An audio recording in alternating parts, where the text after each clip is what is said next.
ચલો આગળ આપણે વ્યાખ્યા અને સમીકરણ જોઈ ચૂક્યા છે. હવે એની ઘટનાઓ કઈ કઈ થાય જોવાનું છે. બરાબર. તો જો આની અંદર આપણે પહેલા જોઈએ તો પહેલા વનસ્પતિ છે એનું જે આ પર્ણ છે એની અંદર શું છે? હાજર ક્લોરોફિલ. તો આ ક્લોરોફિલ શું કરે છે?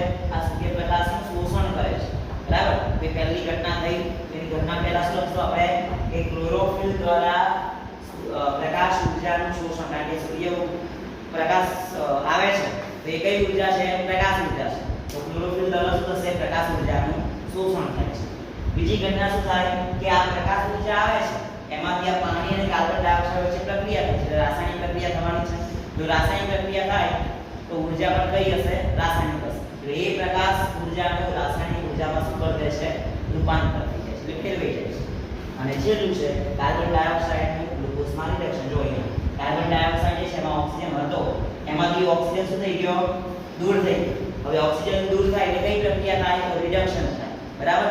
તો અહીંયા કાર્બન ડાયોક્સાઇડનું રિડક્શન થઈ અને શામાં રિડક્શન થાય છે? તો ગ્લુકોઝમાં, એટલે ગ્લુકોઝ બને છે. બરાબર. તો આ ત્રણ ઘટનાઓ પ્રકાશ સંશ્લેષણની ક્રિયા દરમિયાન થાય છે. અને એની ઘટના પણ અલગથી 2 માર્ક્સમાં પૂછી નાખે, કાં તો સમીકરણ 2 માર્ક્સમાં પૂછે, કાં તો વ્યાખ્યા પૂછે. હવે આ પ્રકાશ સંશ્લેષણ છે એમાં જવાબદાર પરિબળો છે એ પ્રક્રિયા થવા માટે. તો કયા કયા પરિબળો જવાબદાર છે? તો ક્લોરોફિલ છે, સૂર્યપ્રકાશ છે, કાર્બન ડાયોક્સાઇડ છે, પાણી છે. બરાબર. તો આટલા પરિબળો છે એ પ્રકાશ સંશ્લેષણની ક્રિયા થવા માટે જવાબદાર છે. હવે ફટાફટ આપણે આખું એક રિવાઇઝ કરી દઈશું. પ્રકાશ સંશ્લેષણની વ્યાખ્યા શું છે? તો ક્લોરોફિલ ધરાવતા સજીવો પ્રકાશ સૂર્યપ્રકાશ, કાર્બન ડાયોક્સાઇડ અને H2O નો ઉપયોગ કરી પોતાનો ખોરાક કયા સ્વરૂપે તૈયાર કરે છે?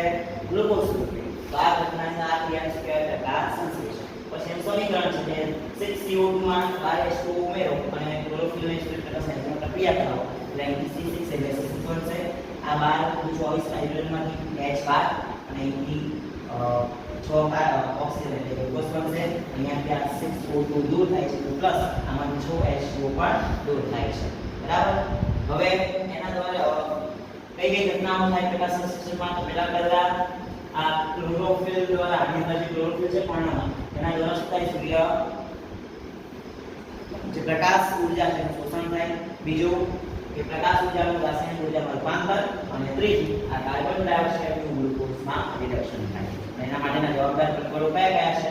એક તો ક્લોરોફિલ છે, સૂર્યપ્રકાશ છે, કાર્બન ડાયોક્સાઇડ છે અને પાણી અને ખનિજ ક્ષાર છે. બરાબર. તો આટલા પરિબળો એના માટે જવાબદાર છે. તો તમારે આને તૈયાર કરવાનો 2 માર્ક્સમાં પણ પૂછાય, 3 માર્ક્સમાં પૂછાય, MCQ માં પણ પૂછાઈ શકે છે. તો આમાં આટલું રાખીએ. બરાબર. ના સમય